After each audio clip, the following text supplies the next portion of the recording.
नमस्कार दोस्तों, स्वागत है आपका डिफेंस गैलरी में। तो दोस्तों, अर्मेनिया और अजरबैजान, काफ़ी दिनों बाद हम इस टॉपिक पे बात कर रहे हैं। जंग इनके बीच में चल रही है, वैसी ही चल रही है जैसे अभी तक चल रही थी। कुछ नहीं बदला है, सब कुछ वैसा ही है, सिर्फ थोड़े बहुत से आरोप और प्रत्यारोप बदल गए हैं। इसमें कुछ अपडेट्स हैं जो मैं आपको बताना चाहूंगा। तो यहाँ पे सबसे बड़ा अपडेट तो ये है दोस्तों कि अर्मेनिया और अजरबैजान, इन दोनों ही देशों के फॉरेन मिनिस्टर ने जिनेवा में जाके बैठक की है और अग्री किया है इस बात पे कि ये दोनों ही देश अब किसी भी सिविलियन टेरिटरी पे अटैक नहीं करेंगे। यानी कि इस चीज पे अग्री करना तो ये दिखाता है कि ये दोनों ही देश, इसका मतलब इससे पहले ये चीज कर रहे थे, तभी ये दोनों देश अग्री हुए हैं। खैर, ये अग्रीमेंट कल हुआ है, जो कि एक अच्छा डेवलपमेंट हम कह सकते हैं अगर सिर्फ अग्रीमेंट को देखते हैं तो। लेकिन इससे पहले भी बहुत सारे अग्रीमेंट हो चुके हैं। सीज फायर की बात, रशिया ने 2 बार सीज फायर करवाया था, अमेरिका ने 1 बार सीज फायर कराया, लेकिन वो अग्रीमेंट होता है और कुछ ही घंटों में वो खत्म हो जाता है। फिलहाल तक तो यही चल रहा है, आगे देखते हैं इस अग्रीमेंट का क्या होता है। इसके अलावा इस अग्रीमेंट की क्या बात की जाए, अजरबैजान जो है दोस्तों, उसका कहना यह है कि अर्मेनिया ने कुछ उसके और भी जो अलग जगह हैं अजरबैजान के, यानी कि जो मेन आपका जंग हो रही थी वो हो रही थी नागोर्नो काराबाख में। लेकिन अब अजरबैजान का कहना यह है कि अजरबैजान के अलग अलग डिस्ट्रिक्ट पे, यानी कि जिलों पे अर्मेनिया हमला कर रहा है। क्यों अर्मेनिया हमला कर सकता है, इसका मैं आपको रीजन बताता हूं, जो कि आज आया है रशिया के फॉरेन मिनिस्टर का बयान। रशिया ने, मैंने आपको बताया था दोस्तों, रशिया और अर्मेनिया के बीच में एक डील है, आप कह सकते हैं अग्रीमेंट है, CSTO, जिसके थ्रू ये दोनों ही देश मिलिट्री तौर पे बंधे हुए हैं। इसमें और भी 4 लोग हैं, टोटल 6 देश हैं।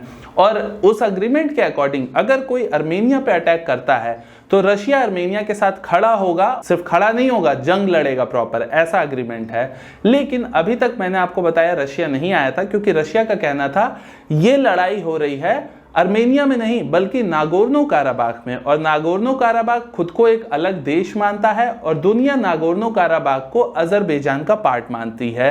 तो इसलिए रशिया अभी तक नहीं आ रहा था। लेकिन अब यहाँ पे रशिया के फॉरेन मिनिस्टर का कहना है, जो कि पहली बार इस तरह का क्लियर कट स्टेटमेंट रशिया की ओर से आया है, कि अगर ये जो युद्ध है ये अर्मेनियन टेरिटरी में आ जाता है तो रशिया अर्मेनिया को हर तरह का सपोर्ट करेगा। यानी कि चाहे वो जंग में खुद जाके अपनी सेना भेज के सपोर्ट करना हो या फिर वहां पे कोई साजो सामान पहुंचाना हो, रशिया हर तरह का सपोर्ट करेगा। ये रशिया के फॉरेन मिनिस्टर का आज बड़ा बयान सामने आया है। और अब मैं आपको बताता हूं दोस्तों, मतलब ये पर्सनल एक हाइपोथेटिकल सिचुएशन है, ये चीज सच नहीं हो सकती, मतलब मैं खुद से इमेजिन करके आपको बता रहा हूं कि ऐसा कहना है अजरबैजान का कि अलग अलग जगहों पे अटैक कर रहा है अर्मेनिया। अगर ये बात सच है तो ये एक तरीके का तरीका हो सकता है जिसके थ्रू अजरबैजान अब अर्मेनियन टेरिटरी में अटैक करे।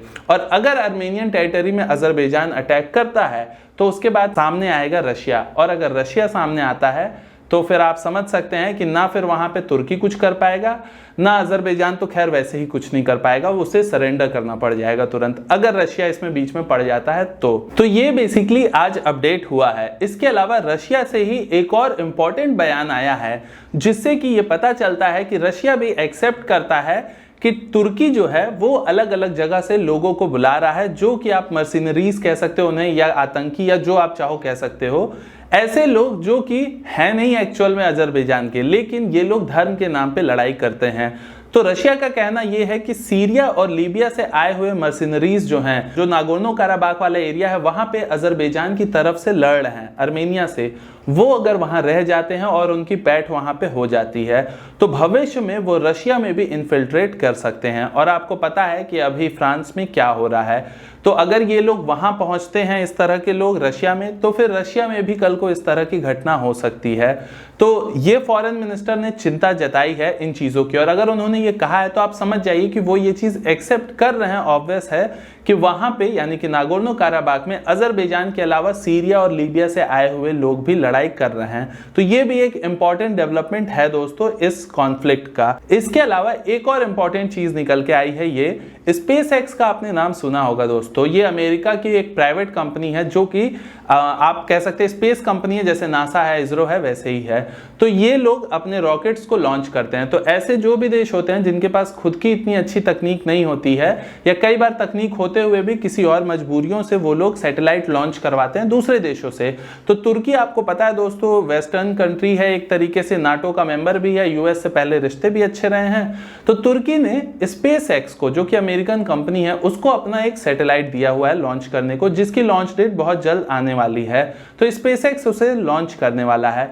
तो जो अमेरिका में रहने वाले अर्मेनियन लोग हैं, उन लोगों ने स्पेस एक्स के मालिक एलॉन मस्क जो हैं, उनसे ये रिक्वेस्ट किया है कि आप तुर्की के इस सैटेलाइट को लॉन्च मत करिए, क्योंकि ये सैटेलाइट कुछ मॉडर्न टेक्नोलॉजीज के कैमरास और सेंसर्स से लैस है, और अगर ये सैटेलाइट लॉन्च हो जाता है तो तुर्की को ग्राउंड की जो इमेज है उसमें और ज़्यादा क्लैरिटी मिलेगी। हो सकता है उस सैटेलाइट से वो अपनी कुछ और मिसाइल को गाइडेंस प्रोवाइड करे या अपने ड्रोन को गाइडेंस प्रोवाइड करे। ओवरऑल वो जो सैटेलाइट है वो तुर्की के मिलिट्री को और ज़्यादा स्ट्रॉन्ग करने में मदद करेगा। इसी का विरोध अर्मेनिया के जो लोग हैं, अर्मेनियन अमेरिकन आप इन्हें कह सकते हैं, वो लोग इसका विरोध कर रहे हैं। और एलॉन मस्क से फिलहाल के तौर पे रिक्वेस्ट ही उन लोगों ने किया है कि वो ऐसा ना करे, उस सैटेलाइट को ना लॉन्च करे जो कि तुर्की ने उन्हें दिया है। इस पे अभी कुछ बयान आया नहीं है अमेरिका की ओर से, ना ही स्पेसएक्स की ओर से। आगे देखने वाली बात होगी कि वो क्या करेंगे। वैसे मुझे नहीं लगता कि स्पेसएक्स इसको कैंसिल करेगा, या हो सकता है एथिकल ग्राउंड पे देखा जाए तो कैंसिल कर देना चाहिए। मतलब बिजनेस पॉइंट ऑफ व्यू से तो नहीं कर सकते वो कैंसिल, लेकिन एथिकल ग्राउंड पे कर सकते हैं। आगे देखने वाली बात होगी कि वो कैंसिल करते हैं या नहीं करते हैं। जैसा होगा मैं आपको अपडेट जरूर करूंगा। मैं मनीष, मिलता हूं आपसे अगले वीडियो में। तब तक के लिए आप मुस्कुराते रहिए। नमस्कार, जय हिंद।